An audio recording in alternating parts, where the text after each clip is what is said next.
still has, we got that. And then you can see how gray these birds are in more uniformity. So here is a trumpeter swan.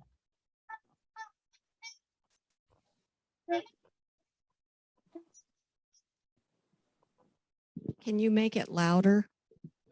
I think I can, but I'm not sure. No.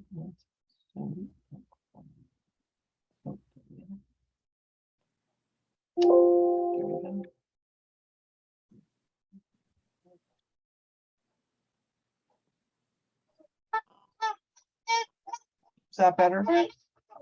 Much better.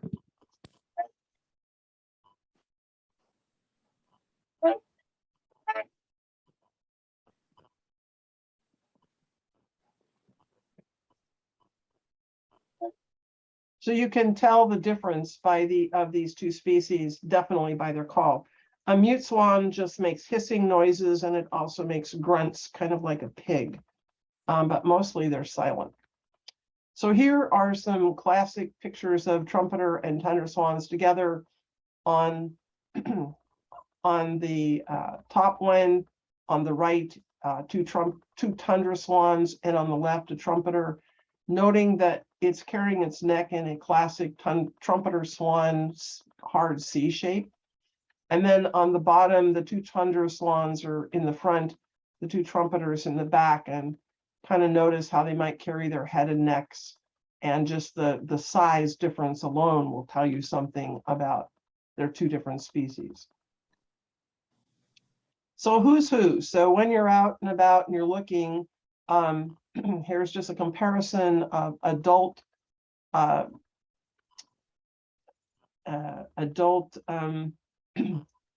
snow geese, and I'm going to use a laser pointer here.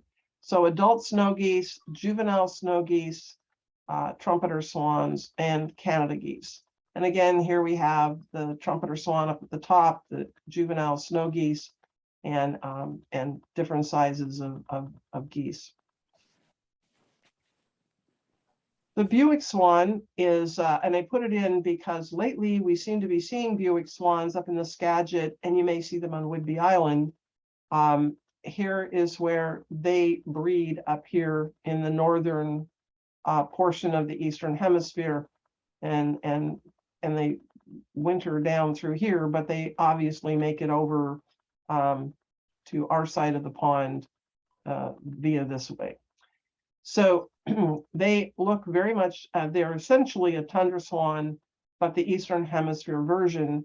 They have a tremendous amount of yellow on their bill, and they sound just like a tundra swan.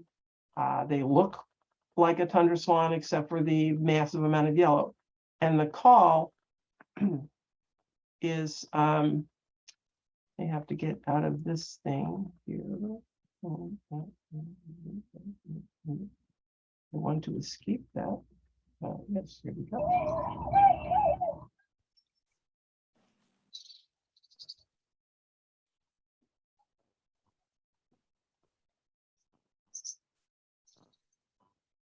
It's a little tiny bit higher pitched in some areas of the Eastern Hemisphere than it is here in our tundra swans, but not much. And you can see this juvenile's leg is all black. Okay, we don't want to do that.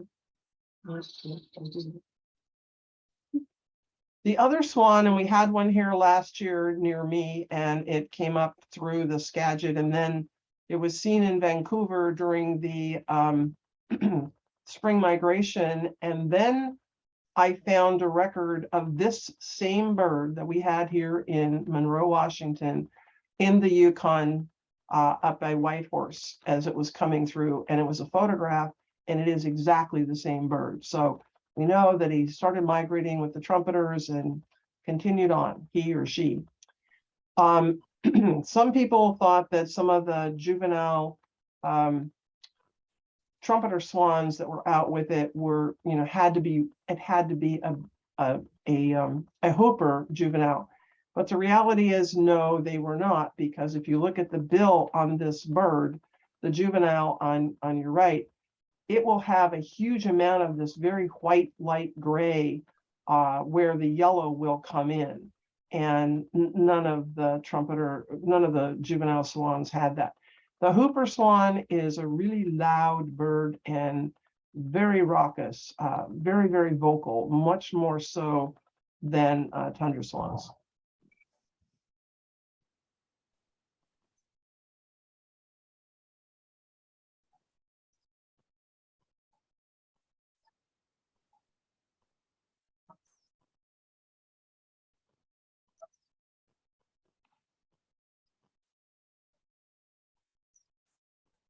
Martha, we're not hearing a thing. It sounds like a trumpeter swan that is honking into a glass jar, but really loud. And again, they breed up here in the northern side of the Eastern Hemisphere. But I suspect we're going to see more of them as we go. No, we don't want to do that. So as we transition, here's some tundra swans, and then we're looking at swan distribution for the swans that winter here in Washington and kind of along the Pacific coast. And as you can see, our trumpeter swans are here in the interior, and our tundra swans are coastal. And what is really fascinating is that these coastal birds definitely have places they like to go in the wintering grounds. Most of our birds come from here, way down here in Eisenbeck. I have been out to the Yukon Delta banding geese during the summer for 2 summers, but these birds are not here. They go down to California, and as well as a lot of these other birds. But these are our trumpeter swans right through here.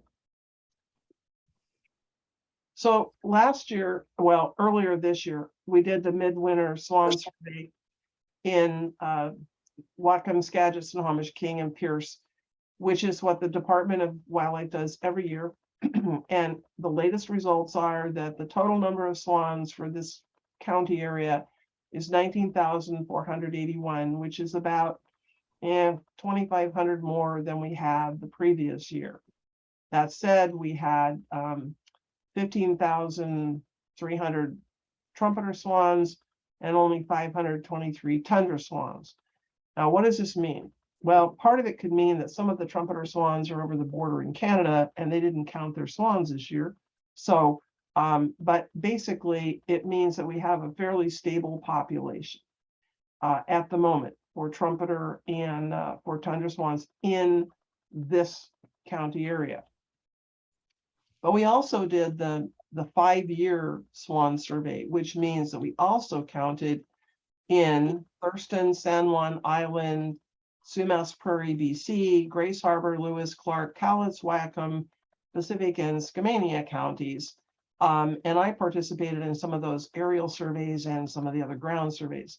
And we ended up with 22,870 swans, of which, 13,000 were trumpeters, and well, more than that, about 15,000 were trumpeters, and 483 adults. Keep in mind that down in the Oregon, along the Columbia River, Skamania County, and all that, they do aerial surveys only, and then they count both the snow geese and the swans on the computer, and they don't speciate. They're just swans.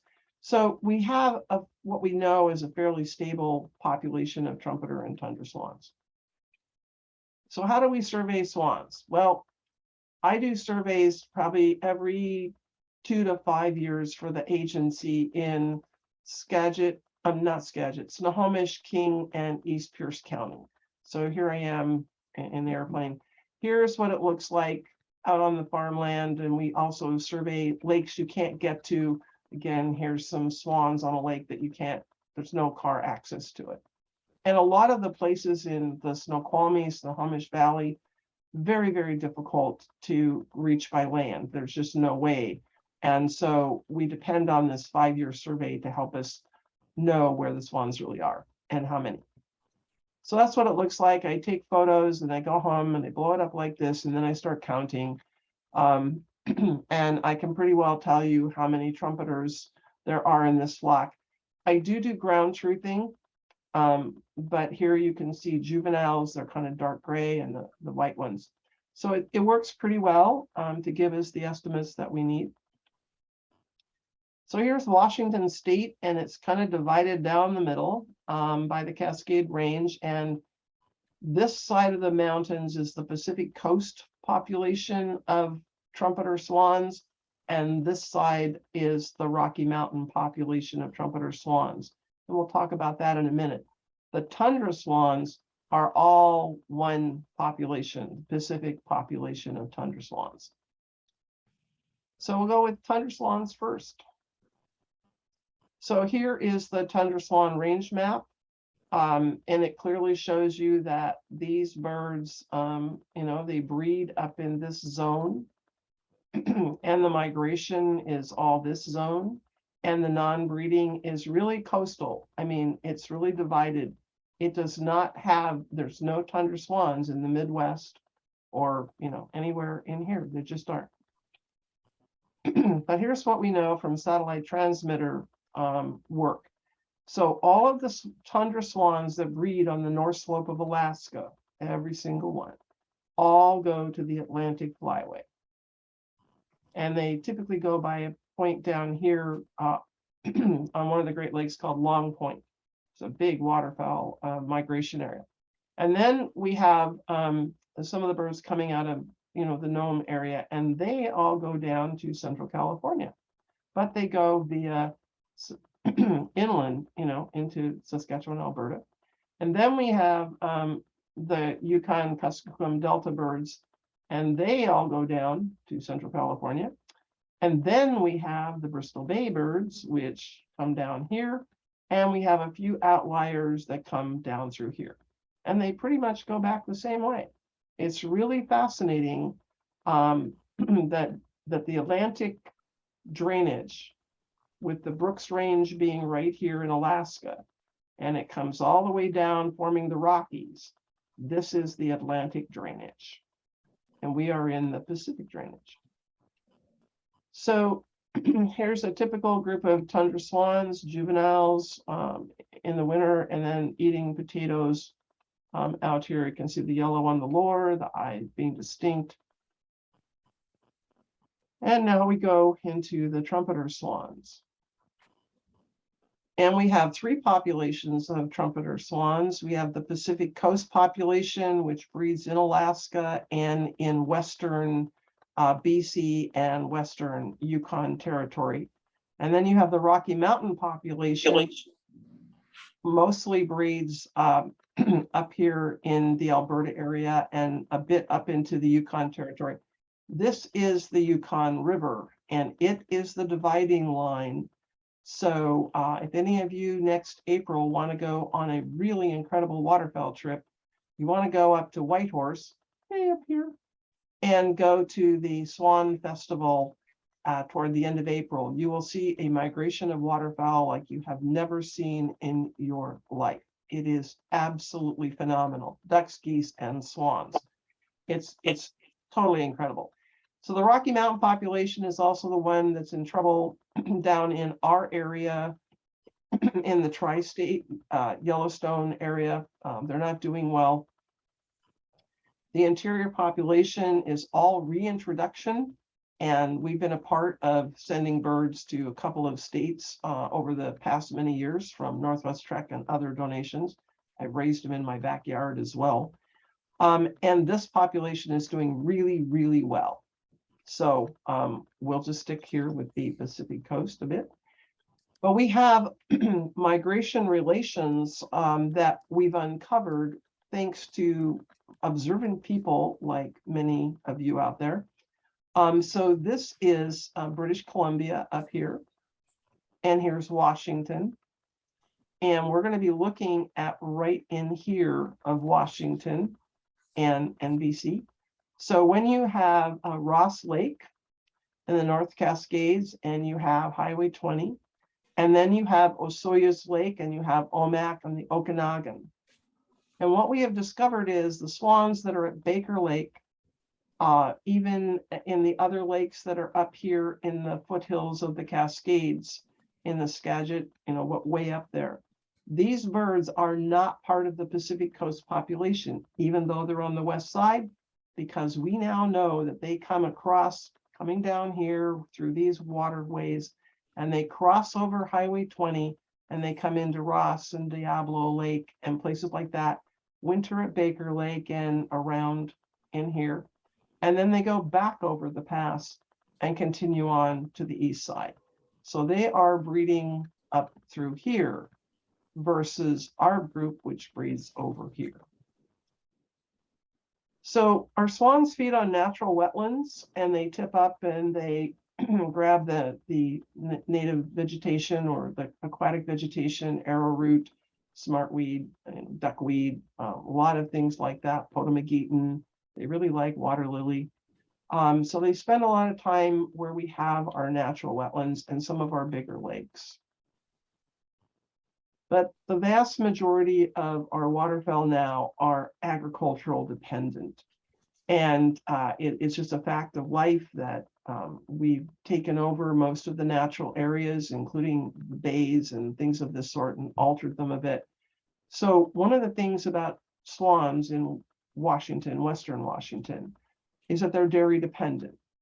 85% of our wintering trumpeter swans are there because it's dairy. And now it's basically true of a lot of our tundra swans. So we need dairies on the west side to keep our swans happy. And dairy farms, unfortunately, are going away a bit. Corn planted for the dairy cows, field corn, is really important for these birds in the wintertime, and they'll turn corn, the waste corn after harvest, from this to just empty ears. Potatoes are another big resource for the birds, especially after harvest of potatoes. They will, turn themselves into mud puppies, as I call it, and get really, really dirty, grubbing for the potatoes that have either gotten soft from the rain or from freeze and thaws. They do a lot of communication. They form circles. They do a lot of wing waggling and calling, and tundra swans do it as well. But a lot of it happens with trumpeter swans more frequently that we see.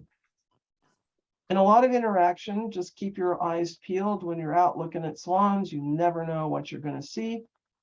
But a lot of interaction in the wintertime over food resources, but in the late winter, they're pair bonding again, and so there will be these territorial disputes.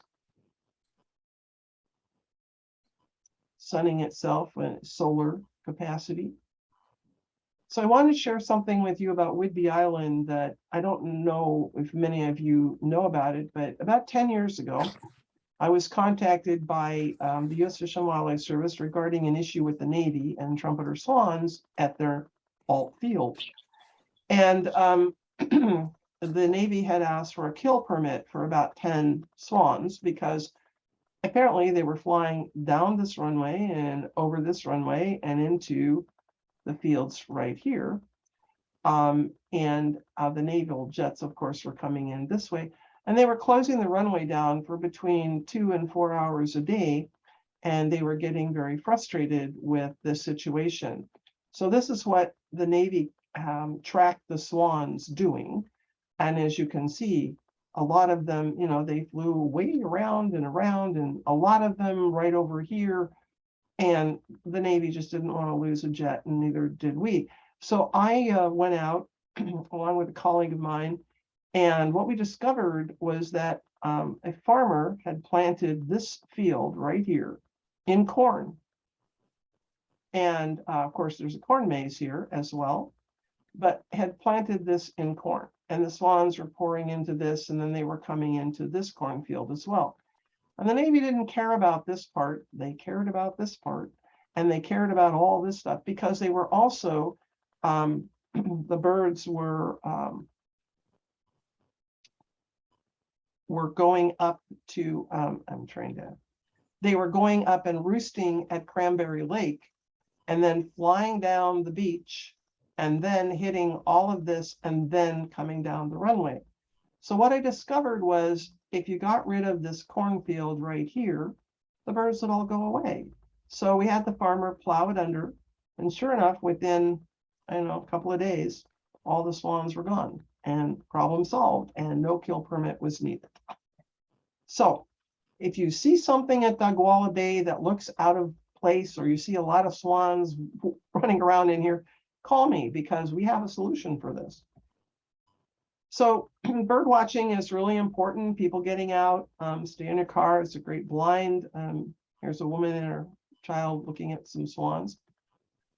But you never know what you're going to find. And these are some things that we have seen over the last few years. Bent neck syndrome in trumpeter swans and down here in a tundra swan. They're born this way or hatched this way. It is a deformed vertebrae. There's even birds I've seen with two bends in their neck, and they're white. The birds are obviously adults. So they seem to be able to survive pretty well with it. Why it happens, we don't know. But here is another one that you may see as well. These birds are both about 2 years old, and they're siblings. This one is a normal colored trumpeter swan, and this one is what they call leucistic, meaning it was born white, and it has bright orange legs. Some of them have pink legs, red legs. They have different color legs, but most of them are kind of a school bus orange yellow. And you may see one. They're mostly from the Rocky Mountain population, but there have been a couple over the last 5 years in the Snohomish area. Stay tuned. Two winters ago, I picked up a dead trumpeter swan out at Carnation, and it had been killed from lead poisoning and had been partially predated. And the thing that I noticed about it is the feathers on this bird were glowing, brilliant white. I mean, just knocked your socks off white. And you can see that this bird is white, but this bird is really white. And as I got closer and closer, I thought, oh, it's an adult. It's not got any gray on it. And I picked up all the parts and pieces. And as I was looking at it a little bit later in the day, I realized the legs were this color, the juvenile color. They were very definitely juvenile colored legs. And the rest of that bird was an adult. And I thought, wow, this is really interesting. And the more I looked into it, the more I realized I had a leucistic trumpeter swan, because this is also one of the colors of the legs. They never turn adult black. So keep your eyes peeled. You never know what you're going to find.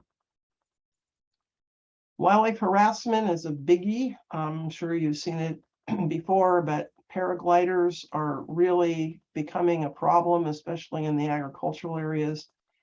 Hot air balloons, another one that somehow they just seem to want to come below 500 feet and harass.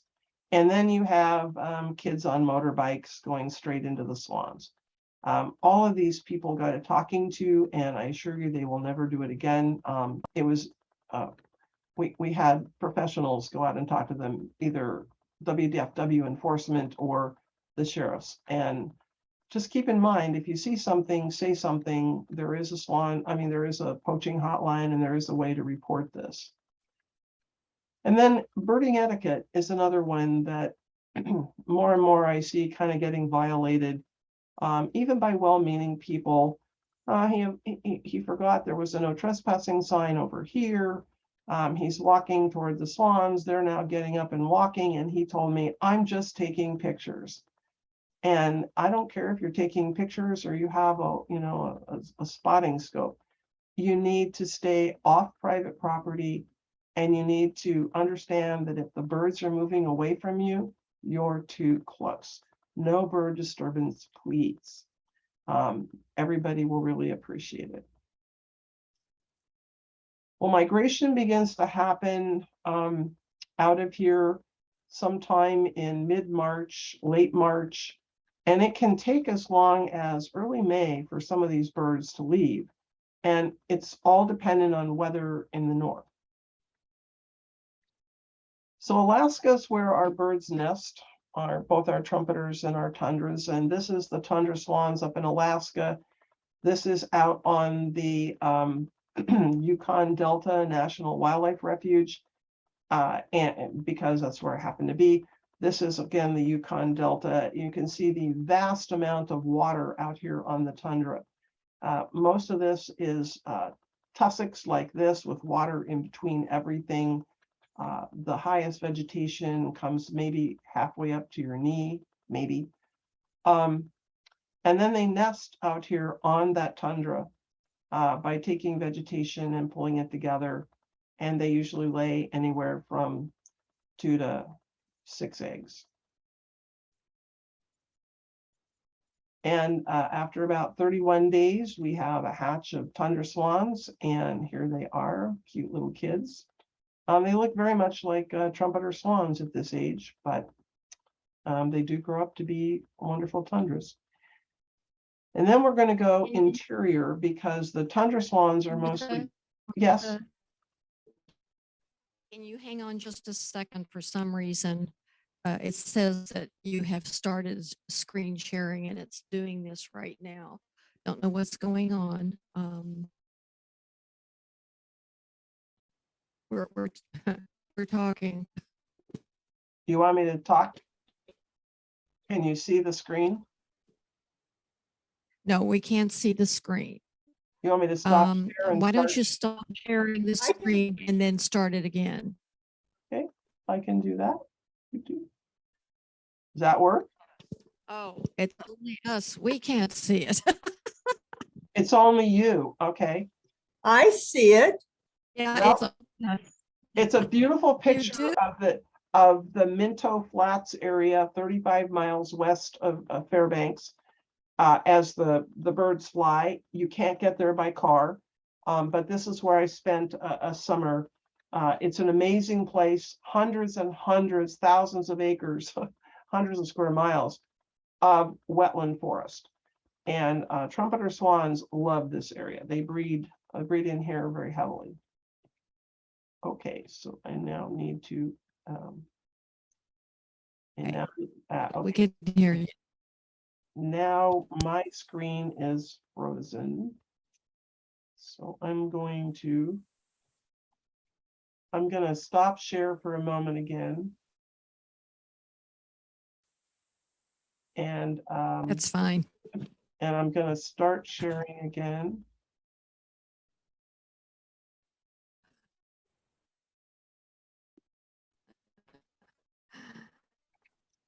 Except that I have no control over my screen for some reason. Oh,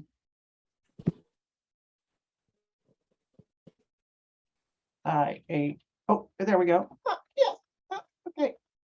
Hang on. What? Oh, here we go. Okay, so trumpeter swan nests are on wetlands. And again, they are on either like a muskrat den kind of hump, or they're on a peninsula like this one is kind of out here. Their nests are huge. Sometimes they're 6-7 feet across, 3-4 feet high. They lay anywhere from 2 to 5 eggs typically. And here, and the rust color is real typical of what happens kind of out at Minto and other places where there's a lot of iron in the soil, and as they're rooting around for food, they get iron stain on their head and neck. Here's the eggs. They lay an egg every other day, and a trumpeter egg weighs about 1 pound. And they take 34 days to hatch, and here's a little kid hatching, and this is a foot, and this is his bill with the egg tooth right there. I don't know how I'd want to sit 34 days with a foot on my head, but nonetheless, they don't look anything like the parents at this age. They have this really bright pink bill and bright salmon pink legs, and they're very pale color. Here they are out on Minto Flats here with the parents and a group of cygnets. And here they are again. They're about 4 weeks old on the lower picture. So they go from these little 2-week-old cutie bugs to the punk rockers with the down on top of the head and a mohawk. And as you can see, they're getting feathers. And as they get the feathers in, they start getting these really dark gray feathers in. And then they stay with their parents, of course, for the next year, but they fly at 103 to 105 days. So one of the things about trumpeters versus tundra swans when you go to the Arctic and you go to Alaska is that tundra swans fly in 90 days. Trumpeter swans 105 days. So that 2-week period is why trumpeter swans can never nest any further north than where they do. They need a certain number of ice-free days to bring their brood off, and the North Slope does not provide that. That's why tundra swans can live there.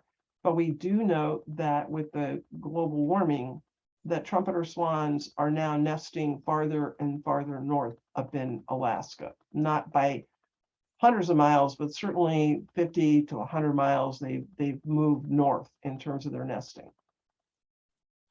So we'll see what happens in the long haul. The other thing happening up in the Arctic that is brand new, well, Alaska, let me put it that way, is that beavers are now coming into places where beavers weren't for as long as anybody can remember. And they are altering the landscape by, of course, dam building and things of that sort, which then promotes the more loss and the quicker loss of permafrost. And with this loss of permafrost, yes, you can nest farther north, but you have nothing to keep the water from draining out of the wetlands. And so we're seeing that these wetlands can dry up sooner and you can't bring your brood off. So it's a mixed bag, and we're still waiting to see what happens up in Alaska. So now we're going to switch gears into the Northwest Swan Conservation Association, which is collaboration, action, and community. And we have wintering habitat loss, which I'm going to be giving a big presentation for Puget Sound Bird Fest on Saturday. But we go from this wonderful agricultural dairy farms and the green fields and all this that the birds need to gather their fat resources to migrate north, and the potatoes and the corn grown for dairy, into berries and nursery trees. These are the two big conversions that have been happening over thousands of acres in Whatcom, Skagit, and now Snohomish County. Farming is farming. Farmers have to make a living, but dairy still needs to exist, because if it doesn't, the corn goes away and the pasture grass goes away. And where will our flocks find winter forage? And the answer is right now, they won't. There is no replacement. There is no place else for them to go. So we are concerned. And up in BC, they have done a lot of hothouse conversion for tomatoes, or they've taken this wetland and made it a Kmart in Skagit, Mount Vernon. So thousands of acres of waterfowl friendly farming are converted over the last decade, and it continues to be converted. And we're working hard to keep farming and waterfowl friendly farming, for that matter. One of the things that we have been doing over the years as well is partnerships with power. The power line collision issue is huge. This is Mel Walters with Puget Sound Energy. Any day now, I expect him to retire, but he's an amazing human being. And so if you're up in the Skagit or even in Island County, you know, where you live, and you see these little marker things that look like this, and they're flashing on your lines, you know that sometime along the line, a swan died there. Or that's the distribution lines along the roads. But when you have higher voltage, you need these curlicues, and they have other things for the higher voltage lines. So in Sequim, the Olympic Peninsula Audubon had a really, really bad problem at a place called Kerner Pond. It was a corner, an intersection. and it had these lines that were on two sides of this pond. And they were killing swans on an annual basis. This is one that got electrocuted. Here they are hitting the line. Not all the swans were killed, but so the Audubon got together with us and the Clallam County PUD and some others. And they last year they did a fundraiser, GoFundMe, and they raised well over $70,000. And they buried the lines with the PUD. And here it is, Kerner Pond with no power lines. I think this is phenomenal. And I congratulate the people that live in the Squim area. They're the Energizer bunnies for us over there. But to bury the power lines was a very, very huge project, and kudos to them. So the other thing that can happen is swans get into trouble with all kinds of things. This is actually Whidbey Island in Dugwalla Bay, another Dugwalla Bay. They were taken because hunters left out their decoys and swans got tangled up in them, or they can eat fishing gear, or they can get themselves stuck on cans and trash. The good news is that all these birds were rescued and they all survived. So encourage your hunting people to pick up their decoys every night. The only place you're allowed to leave them out is on private land, but even there, I encourage people to pick them up. If you've got swans and other wild, especially swans coming in for roosting and other things, pick up the decoys because they can get really stuck in them. And one of the ongoing problems and one of the things that we deal with every single year and have for decades is lead poisoning by ingestion of lead shot. And here it is. Here's the lead shot and some steel shot. This one's a steel shot. It's still round, but the other ones are all getting deformed. Keep in mind that it only takes 3 lead shot pellets to kill a 30-pound trumpeter swan. 3, that's it. And many of these birds are carrying way more than that in their gizzards. Here is the other thing that is, we're seeing more and more of it in Washington, and that's fishing gear in our trumpeter swans, where they coincide with humans and fishing lakes. So this one was at a night roost in Snohomish County. This one was last year at Union Bay, Lake Washington, right in front of the university campus area. Again, a very popular place to go fishing, and the lead is gone, but this is the rest of the fishing lure. So the bird ate the whole fishing lure. And obviously these birds did not survive. So what you see is not always as it appears. Again, just helping you to become more aware. I mean, I'm just so grateful for Diane Sheldon and others who saw that bird in trouble at Cultus Bay wetlands, and it was dead, And then it turned out that that bird had avian influenza, which shocked everybody. Fortunately, none of the other birds that died, the pelicans, did not test positive. But we know that avian influenza is out there. But the big one, the big killer, still is lead shot. So this bird flew in right here, and it never flew again. People thought it was just doing fine, but in fact, it had lead poisoning. And in 2015, which is when these were taken, and we had another die-off in 2019 in almost the same area. It ended up that there were more than 65 birds that we picked up, sick, dead, or dying. And here we are chasing them down, carrying live ones. Here's me, catching these birds. Some are found dead, were collected. We want to determine the cause. The Department of Fish and Wildlife and Puget Sound Energy all helped with this effort that we stewarded. And then kudos to my dog Moss, who's now retired, but the best swan dog in the whole universe. We had another die-off in 2019 with 85 swans up by Crescent Lake and Monroe area. The sad truth of lead poisoning is that once you can catch the bird, it's too late. These 11 birds that we caught in a day, all were euthanized. So if you hunt, you shoot even clay targets, please encourage people to use non-lead ammunition. We are making progress. We got the state of Washington to make non-toxic shot required for all bird hunting on all WDFW pheasant release sites statewide, but we want to make it for all upland bird hunting everywhere. That would really help because songbirds, doves, pigeons, and other birds all can collect lead shot. And we also need to ban it, although this is not a Department of Fish and Wildlife thing, because it's not hunting, we need to ban it for clay target shooting.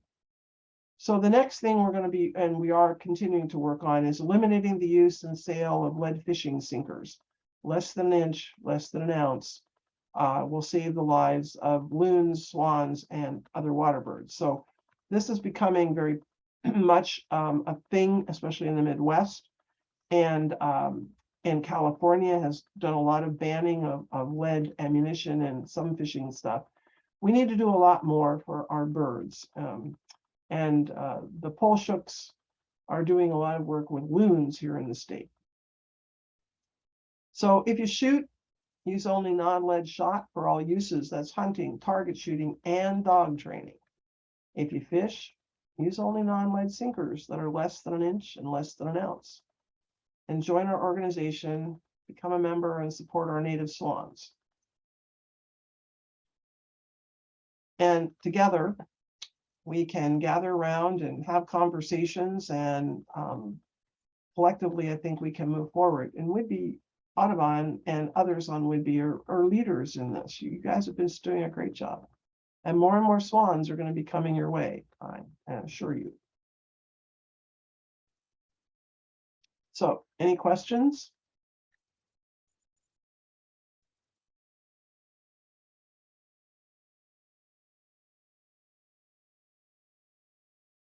No questions? Hey, this is Melissa. I put some questions in the chat. Can you read them to me? Sure. One of the questions I had was about the eggs of the tundra swans. They look pretty vulnerable. Are they ever eaten by bear or wolves or coyotes or eagles? Okay, basically none of those exist in most areas where those swans nest. Eagles, no.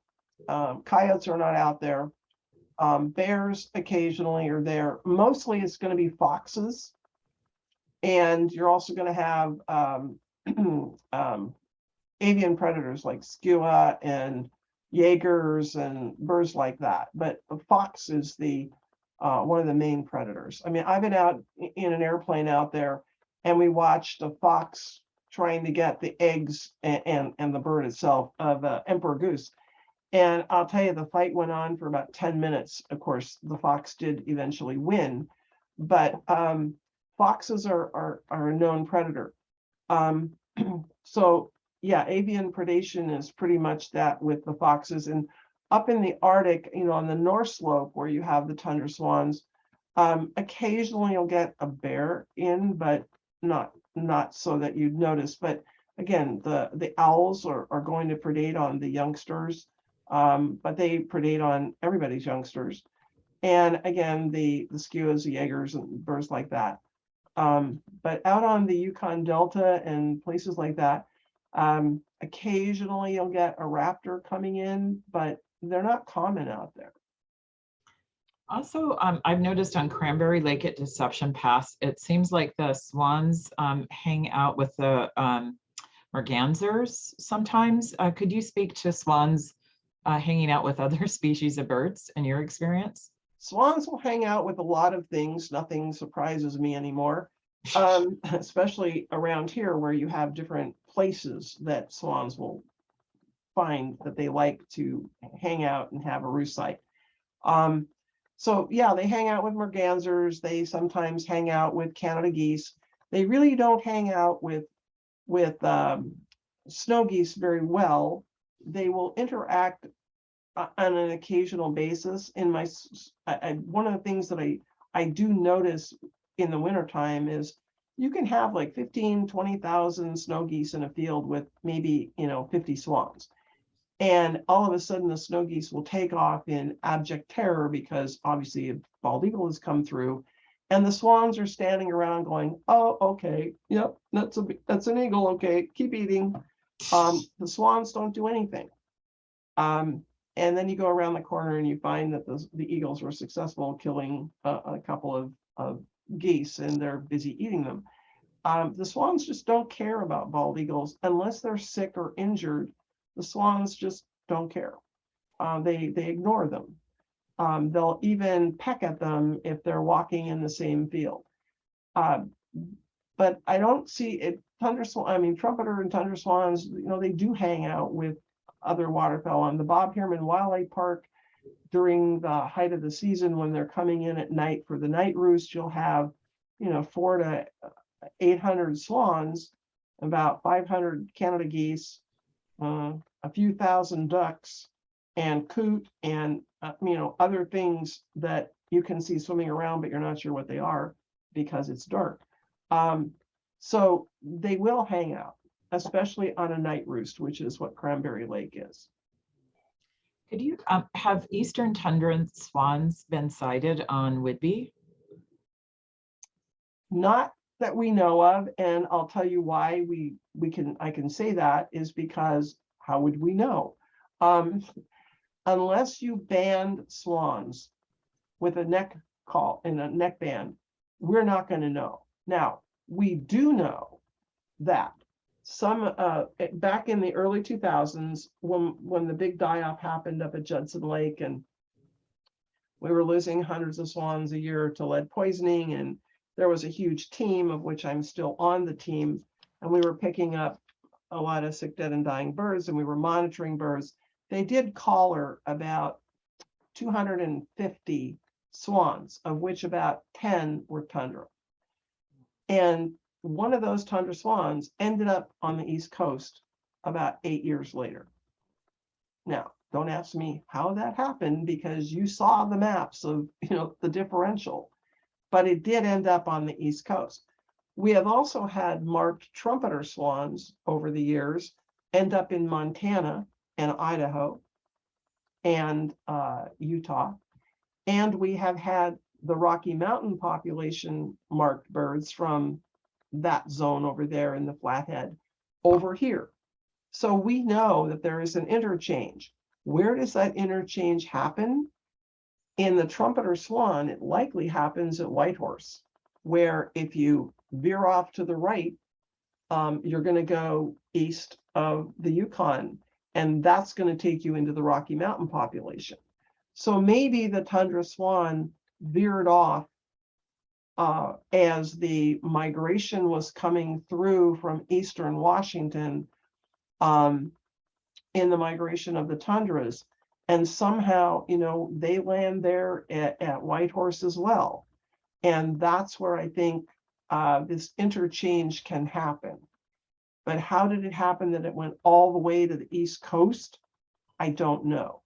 One of the things we do know about our tundra swans in Western Washington that's fascinating to me, and I think to others, is that when you go down into the woodland bottoms and the Columbia River, those tundra swans are not coming down on the Pacific side of the Cascades. They come down on the east side of the Cascades, and they come down from a different area and breed in a different area. And they come down, and then they make that turn and come through the gorge, and they come into Western Washington, and they go back the same way. So it's fascinating that our tundra swans have a much more complex interchange and how they run these whole groups of swans. And I could go on for a long time about it, but it's fascinating. So when you go down and look at the tundra swans in the Columbia Basin area, on the west side, they're not the same swan, the tundra swan groups that you're seeing up here. And also when you go to eastern Washington, and if you go to the Usk area, especially in, they have a tundra swan festival in March during the height of the migration. And I've been over this last year to give a paper and a presentation, and we got to go out to Kalispell Lake. If you want to have a birding opportunity, go to that festival this coming year. It is awesome. the number of swans and geese coming through is just phenomenal on the lake. And what's even more phenomenal is I haven't been over there for about 8 or 9 years. And the number of trumpeter swans now coming through the area is incredible. I counted more than 100, and there was probably another 100.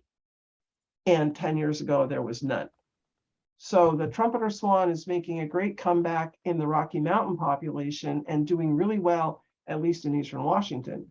And we saw a number of trumpeters throughout Eastern Washington. But that migration of tundra swans coming out of Central California and Utah as it comes through the eastern side is really incredible. So another birding opportunity for people. Martha, can you stop sharing your screen, please? Sure can. Okay, there was another question from the Zoom crowd, which was, what are some of the impacts of climate change on swans?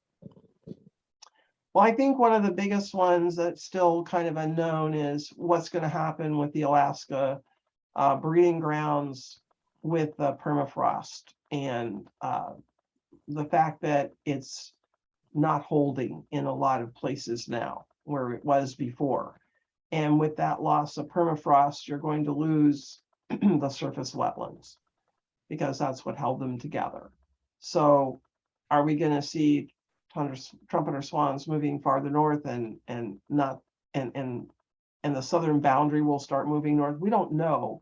But we do know that trumpeter swans are now nesting farther north. And we do know that some of the standard places where they have been nesting tend to dry up in warmer summers because the permafrost is melting. And once the permafrost starts to melt, it's gone. It just does not come back unless you have some kind of major freezing extended period, and we're talking years, because the permafrost is really deep and it's not a shallow thing, and it's really frozen soil.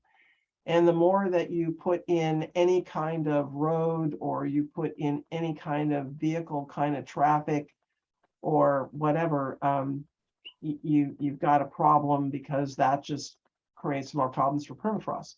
The other thing that's happening for swans, especially in their breeding grounds throughout Canada and the US, is that more and more people want to go canoeing on these cute little systems with lakes and creeks and all of this. And we've lost a lot of habitat to human recreation. And also airplanes can get in more with float planes and airboats. So we do have an impact on this, but it's just not observed very well by the general public. Thank you. Are there some questions from the audience here? Martha, you said that we would likely get more swans coming to Whidbey. Why is that? Because the numbers are growing, or why do you think?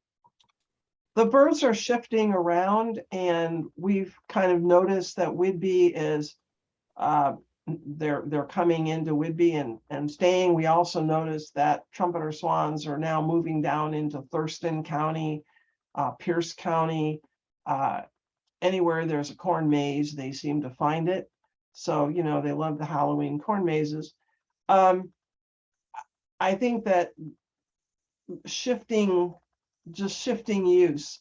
Why did Cranberry Lake suddenly get started? I mean, thank God they're not coming down the runway anymore. That's all I can say. But they're at Cranberry Lake, and they didn't used to be. They're in places where they didn't used to be, and now they're really common there. And I think as that somebody comes in, they pioneer, they think it's cool, and then they establish that. Now, what will happen if Cranberry Lake gets really popular and the birds get disturbed at some point in time? I don't know. And some areas are being fairly stable in their swan population, even though the trumpeter swan population is growing by about 5% a year, which is pretty darn good. We're still seeing all these other things. And one of the big take-home messages is we have a crisis that's happening right now.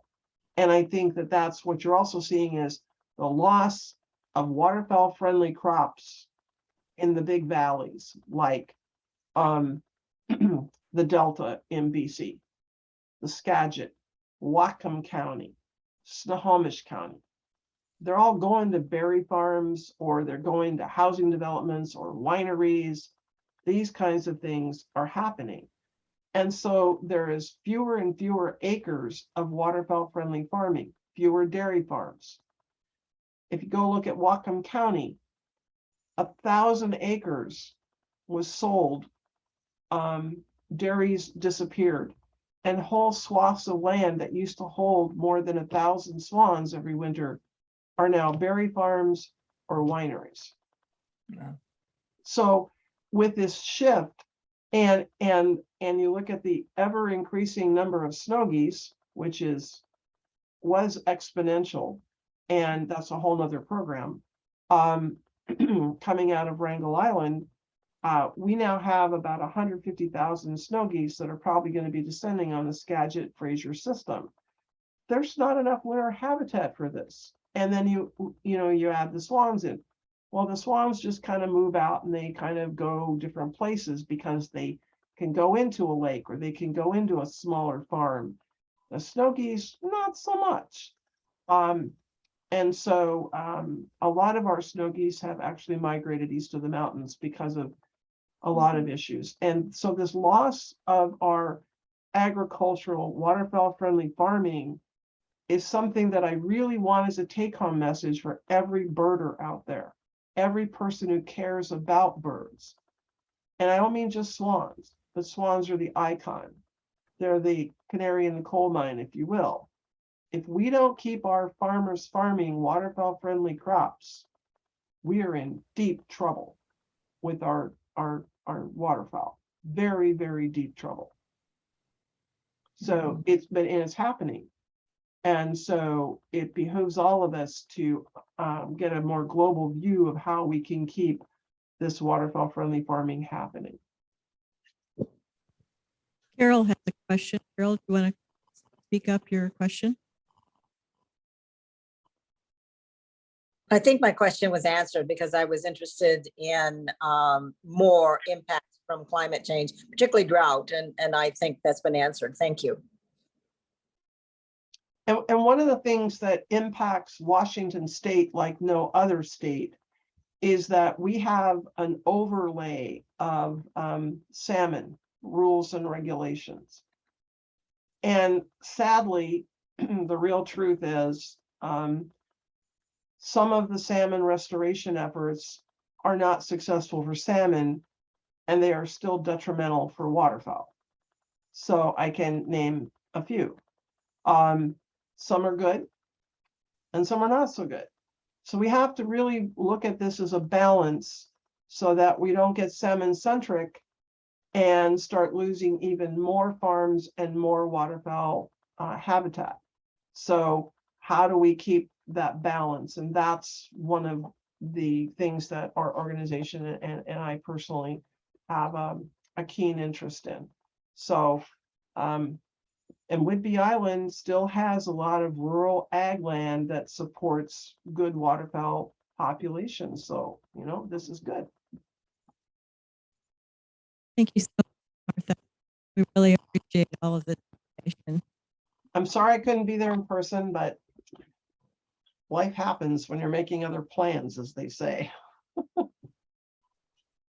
and I appreciate it. I truly do. So do send me information about your wings over Whidbey when you know more.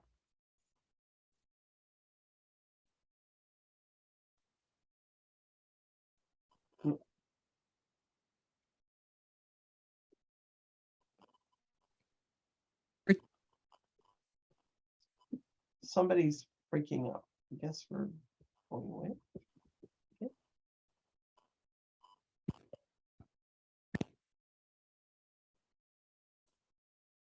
Okay. Check. Okay. Everybody, You're breaking up, Patty.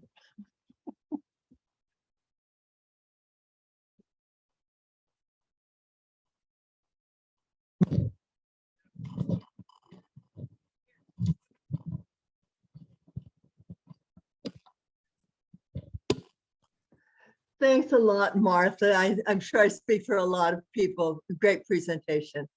Thank you. I appreciate it. And Okay, I plan think- to, I plan Don't to forget, come up. don't- at don't some- forget to stop the recording. Yes, do that. I am sending up some Swan ID brochures, so at your next meeting, if people come in person, they can pick one up. But also you can download a Swan and Goose ID brochure on our website, nwswans.org, and just look for swan identification. And it's a really, really good one. It's better than anyone else has got out there at the moment. So please make use of our website to help you do Swan ID, but you can download that for free. No problem. All right, I'm gonna leave. Take care. thank Hey, you, Martha. Martha. Bye-bye. Thank you, everybody. Thank you. Thank you. Good night. Good night.